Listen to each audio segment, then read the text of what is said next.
Hey, what's up, Roxstars? It's Rox coming to you today with a review for Power Book 3, Raising Kanan, Season 4, Episode 6. God, this season is going by fast, you guys. Anyway, with no more further ado, let's get to it, shall we? I say I'm gonna take some time off, y'all. All the cashiers, they was like, somebody stole her truck. It's like you can hear it all throughout the store. This Rox coming to you today with a review for Love and Marriage Detroit, Love and Marriage Huntsville, Power Book 4, Real Housewives of Atlanta. Let's get to it, shall we?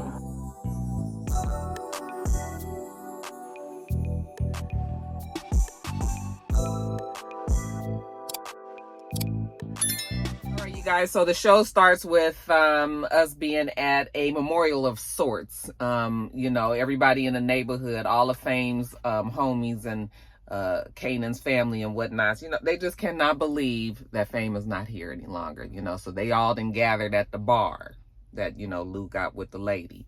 And, you know, they're going to toast up to Fame. A real one, gone too soon. So, you know, they all trying to figure out, like, who did this to Fame. Rock was like, you know, talking to Lou, have you heard anything? And Lou was like, no, of course I haven't heard anything. Of course nobody knows anything. Nobody ever sees anything around here. Rock was like, look, Lou, the police is going to be all over this, so I don't need you to be trying to get out there, trying to retaliate. And he was like, oh, I'm not going to do nothing. You know, that's the old Lou. This new Lou just got to figure out how to cope. Then Fame's sister walks up, you know, so Rock walks away so they can have their time together. Now, Kanan and Juke, they outdone too. Kanan is just out of his mind, as you can imagine. Juke was just like, has Rock found out anything? And Kanan was like, no, she not gonna tell me anything anyway. You know, why not? Because she already know how he gonna react. Juke know what he talking about. Juke was like, well, when you find out, you know, I'm in on that shit too. Because you guys know that Juke is a new kind of killer. Yeah, everybody's disgusted. Marvin talking to the bar owner. She upset about it. Marvin upset. We all upset. Rock come over there to Kanan, you know, she about to give him the trouble don't last always speech, you know. she was about to give it to him. Kanan don't even want to hear it, you know. He walk away. And Rock tells Juke, like, hey, you know, your cousin, you need to stay on him.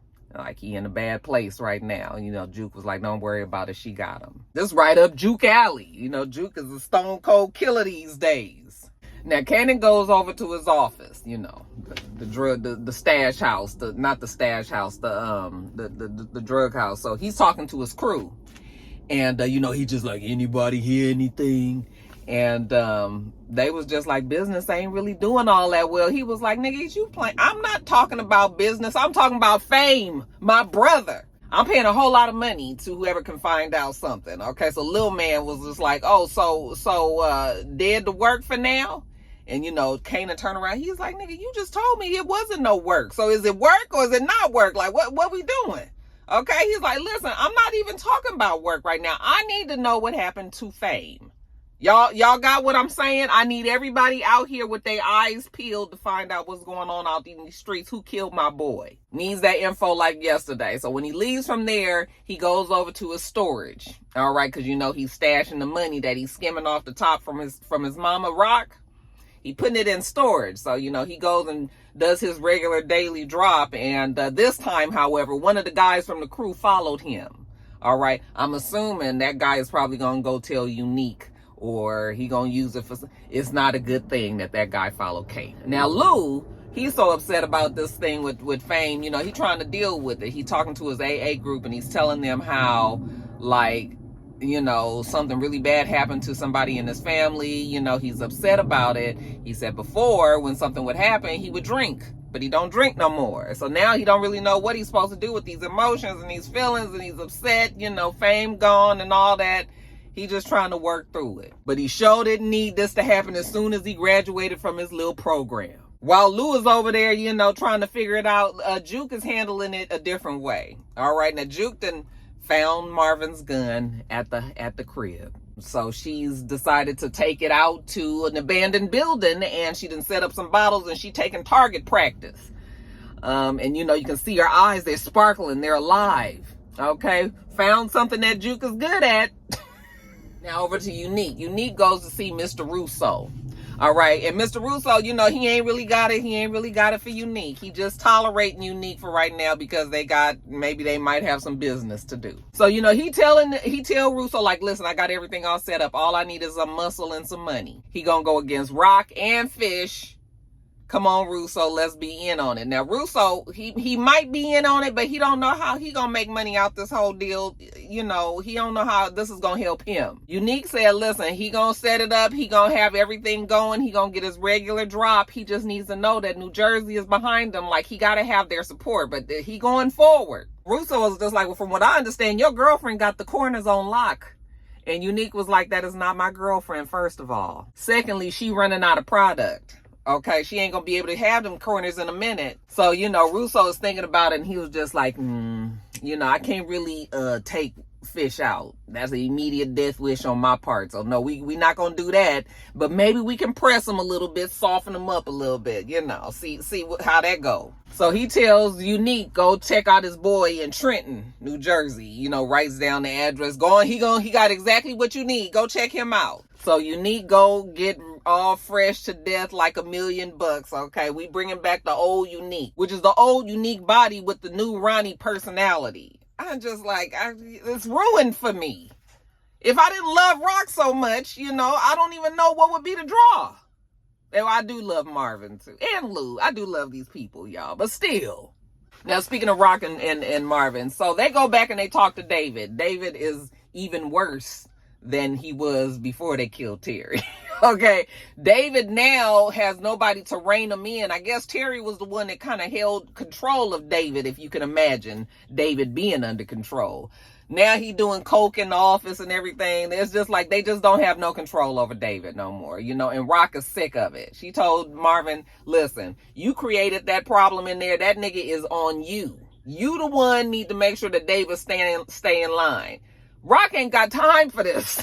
Okay, definitely not somebody in business that's you know, doing drugs and shit too. Like, she's so sick of all of them. You got rid of Terry, David is your new problem. Now, Detective Garcia is what we call the lowest of the low. Cause how you up here badgering this poor grieving mother? Okay, he telling Fame Mama that she need to do this and do that. Nigga, you the one that's the investigator. Why you want her to be out here running the investigation for you? Okay? Plus, she did what you told her to do. She went and talked to Kanan, and that ain't helped nothing. The only thing that didn't happen now is we found Fame's body and he dead. Okay? You got a whole lot of nerves coming up here trying to tell me I don't care about my son and I need to do this and I need to get the fuck out my house. He up here had to describe, you know, they tortured your son, okay, chewed him up and spit him out like last year's. I was just like, are you really telling this woman? I mean, I'm sure she has the visuals in her mind. She didn't need you telling. That Garcia is awful. I hope something happened to him real soon. Everybody trying to find out what happened with Fame. So the crew that Kanan was working with, you know, he told them to get the information. Okay, the crew finally got some information. They tell them they heard that it was Freddie's crew that said something. I mean, that did something to Fame. Okay, you know what, my man, thank you for that information. That's all Kanan needed to know. So he goes immediately over there to the crew. He about to go and just attack. He ain't thought about it, ain't planned out nothing. He in his car, he about to make it happen, except we notices that one of the guys in Freddie crew got a gun. Okay, so maybe this ain't gonna work because it's just one Kanan and it's 4 of them, and it's like, you know, so like he needs some backup. Who should he go and get? I'll give you one good guess. Now, Lou goes to see his mom. Okay, maybe that'll help him with this Fame situation. He done brought food for her and everything, you know, and then he go in there awkwardly. She laying in the bed. All right, Mom, I got some food for you. You know, you need anything else? And she was like, did your brother tell you what I told him to do? And Lou was like, no, Ma. Marvin didn't tell me nothing. And she was just like, I asked him, you know, to give me some medicine so I can get out of here because I'm evil and I'm miserable and I'm tired of being here. And I asked him, I didn't ask you or Rock because you too soft and Rock too hard. And, you know, she just needed somebody that's in the middle. Okay, that's where she got Marvin, you know, but Marvin couldn't do it. Okay, so now, you know, so Lou was just like, Ma, so what are you asking me to do, Ma? And, you know, she was just like, just go on and take me out my misery. Like, I'm tired of this. They like, nobody, I'm angry, I'm mad, I'm in pain. Nobody told me that death was going to be so soon and so painful. And Lou tell her he can't do it either. I said, boy, this mom is batting 100, ain't she? Okay, she just like, no, Lou, you going to be all right. You going to be all right because I'm going to be all right. I'm not scared. I'm not scared, so you don't have to be scared. He was like, Mom, I'm not scared about what's it going to do to you. Hell, I'm about ready for you to go anyway. I'm more afraid of how it's going to make me feel afterwards. So, you know, when Lou leaves from there, he goes back to the studio. He in there with B-Rilla. You know, B-Rilla's laying down the tracks and whatnots and what have yous. And Lou ain't feeling it. He ain't connecting. So he tell B-Rilla to come on out the booth for a minute. Okay, let me talk to you. Okay. B-Rilla was just like, that was going. Like, why you stop me? Even the engineer thought so. Lou was just like, you need to go deeper, okay? You just talking about some shit. You know, you need to, like, we need some, you know, some metaphor, some allegory, you know, he wants all kind of illustrations. He wants things happening in this song. He wants a visual in the musical, okay? And B-Rilla was just like, listen, you the one came and got me. You said you liked what I did. I'm doing the same thing that I always been doing. Now you got a problem with it, okay? Now what's it gonna be? All right, I feel like I ain't the one with the problem, it's you. Okay, you got the problem, you know, and he was kind of patting him and shit. And Lou was looking at him, looking down at him. He was just like, listen, big boy, I know you 7 foot tall and everything, and I'm only 5'8", but I will fuck you up. He was like, I'm gonna get out of here. I'm gonna get on up out of here before I do something that we both regret. Okay, give a fuck how tall you are. I will spill you, you tall drink of water ass nigga.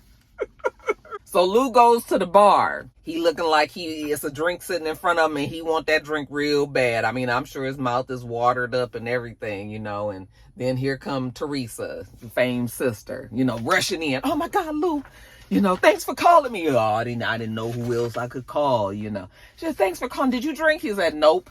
But I sure want this damn drink. Please get it out of my face. So she moves it out of his face, you know. But she's there. Lou is just telling him, like, you know, sis, I can't get past this. Like, I loved Fame. Like, I know we had our things, our moments and everything, but like, he was like, I loved Fame. And she was like, I know, he loved you too. He loved your whole family. And so they was kind of looking at each other longingly, you know, and then he was like, let's get out of here. You know what that's code for. Now, Rock and Marvin go and talk to the Latino man, child. There's so many people that they be talking to. I'm confused. I know what they're trying to do, but it's still like they go talk to this person, they go talk to the person, they go talk to that person. Okay, so they talking to the Latino man. And they trying to get this whole thing set up. He said he got to build an infrastructure. I'm sorry, not Rock and Marvin, Rock and Fish.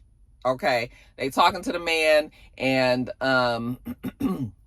they trying to get it all set up, and he's telling them like he has to build an infrastructure, like that's not gonna just happen like right away.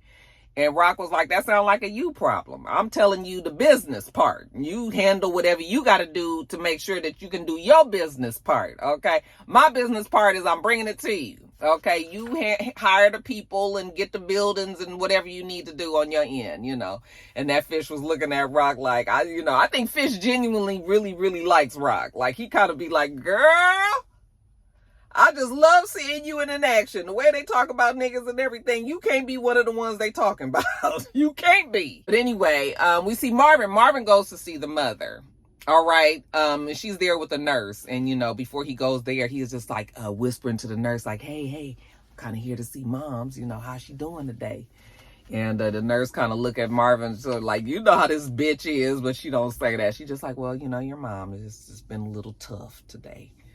And then he was just like, what kind of mood is she in? And she just looks at him and she was just like, tough. Okay, nigga, I'm gonna need you to get all of the meanings of the word tough, all the synonyms, and you'll know what I'm talking about. You know, he was just like, yeah, that's all right. I don't think I'm gonna go on back there today, but you know, thank you for being here, taking care of her. Now, Rock had went to go check on Kanan, okay, because she actually has good news for him. Okay, so Crystal opens the door. Kanan's not there. And so, you know, Rock is looking at Crystal, and she was just like, Listen, Crystal, I can tell you a smart girl. Crystal had told her that she don't keep tabs on Kanan, and she was just like, if you knew what was best for you and him, you would keep tabs on him. Okay, especially now, he's real upset. He's in his head. He shouldn't be out there, you know, just running all willy-nilly. You need to be keeping tabs on him. Okay. Plus, besides, I'm not here to preach or nothing. I'm just here to tell him some good news. So tell him I came by, okay? And I was just like, what the? Did Rox smile at this girl? What the fuck is going on? Honey, I guess that meeting that Rock had with Fish and old boy was something good. You know, she's something to smile about. And Rock don't have much to smile about, if ever. But the girl does listen to Rock. So when Kanan does finally get home at the end of the night, you know, she was just like, you know, where you been? And he's been out there trying to find out what happened to his boy. And she was just like, listen, I know you upset about Fame, but Fame wouldn't want you to like get yourself in trouble over him, you know. And poor Kanan, he don't know what to do. Like, it's nothing he can do. He got to avenge his brother, you know. But in the meantime, we can go get some, you know, knock some boots real quick. Now, jumping back over to Juke. So remember I told you that Juke had been in the abandoned house and she was, you know, shooting a gun and whatnot. So, okay, well, she gets back home and Marvin is sitting on the couch. And he looked up at Juke and he was just like, what the fuck is going on, Juke?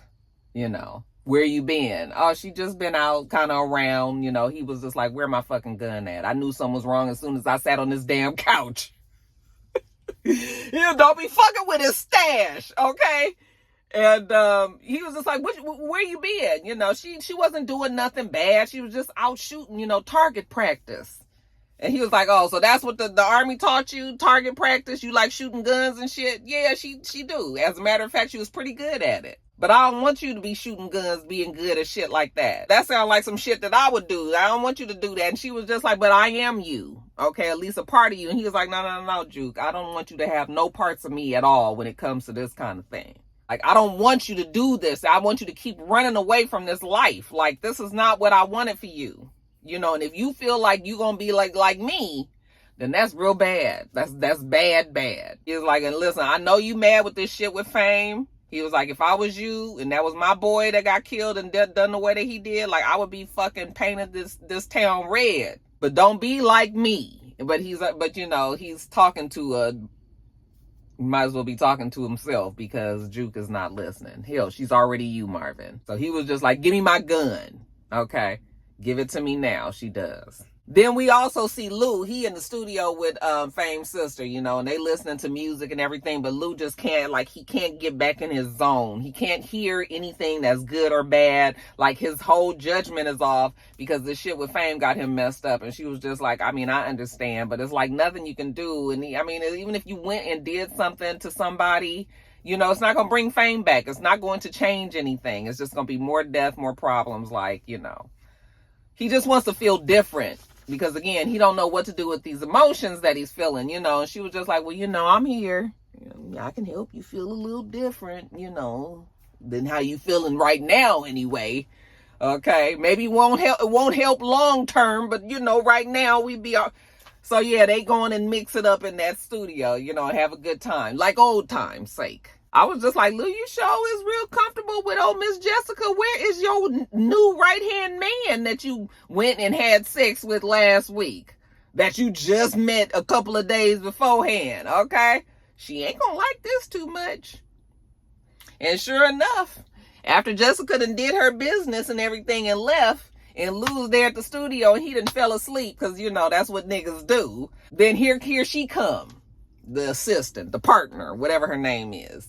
And she was just like, I done talked to the little Jewish boy, you know, his mom, they gonna work with us, He was like, okay, good.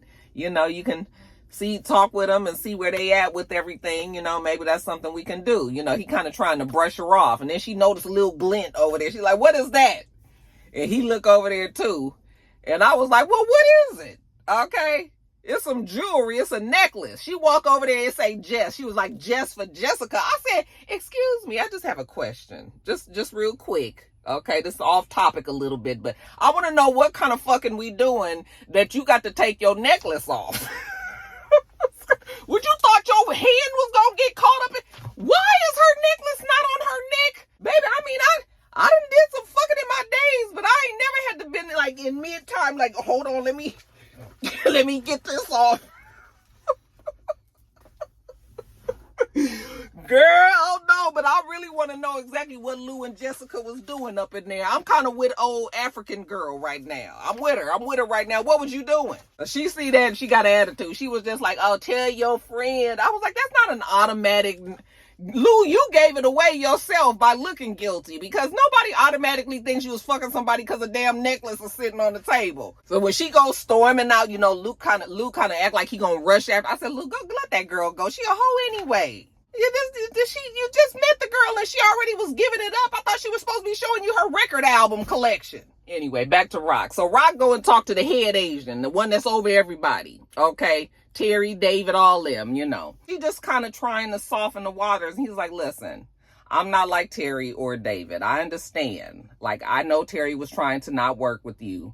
I know that's not going to work. For the safety of my family and myself, I know that I still have to work with you, okay? I just would prefer not to be terrified every day when I come to this motherfucker. Can I keep my staff alive? That's all I want to know. That's all I'm asking. Rock was like, we gonna be good. We gonna be safer than we ever was before, okay? So Rock is kind of smiling again. You know, Rock is feeling hopeful, like things is falling into place. He say he gonna work with Rock. Rock say it ain't gonna be no more shit. Now, jumping back over to B-Rilla. Now, B-Rilla, we see B-Rilla. He go visit his baby mama that we've been hearing about, this baby and baby mama that he got. You know, he still ain't got no money, but he's working on it. She is just like, you know, I just wanted to let you know that we over here, we hungry, we tired, we can't hardly keep these lights on. And B-Rilla's just like, I know, I'm trying to work on it. And she was like, I know you are, and that's why I'm not fussing at you, but I'm still trying to tell you, because that's what we do. We still trying to tell you that we need some money around here. So next thing we know, we see B-Rilla. He go and talk to one of his boys, and he telling him about this lick that he can come and do. I'm not sure who he's talking about. I wasn't sure who he was talking about. Who is he talking about? I hope he's not talking about he can come and rob Lou. Is that what's going on? Because I don't think that is he talking about the label record executive. I don't know, but B-Rilla's about to set up somebody to get robbed. Now, remember I was telling you that Kanan needs backup, right? Okay, so you know who he's going to go do. His favorite new marksman, Juke. Okay, so he go over to the house, Juke get the gun that Marvin has put back under the couch. I was just like, Marvin, could we find a new hiding space? Okay, but you know, habits. So she gets the gun and they go. All right, so they go to the park where the boys is out there, and Juke had already scoped the shit out, and she done already came up with a game plan. You know, you gonna do this, you go over there. They away from their guns because they was playing basketball, so their jackets was hanging on the fence.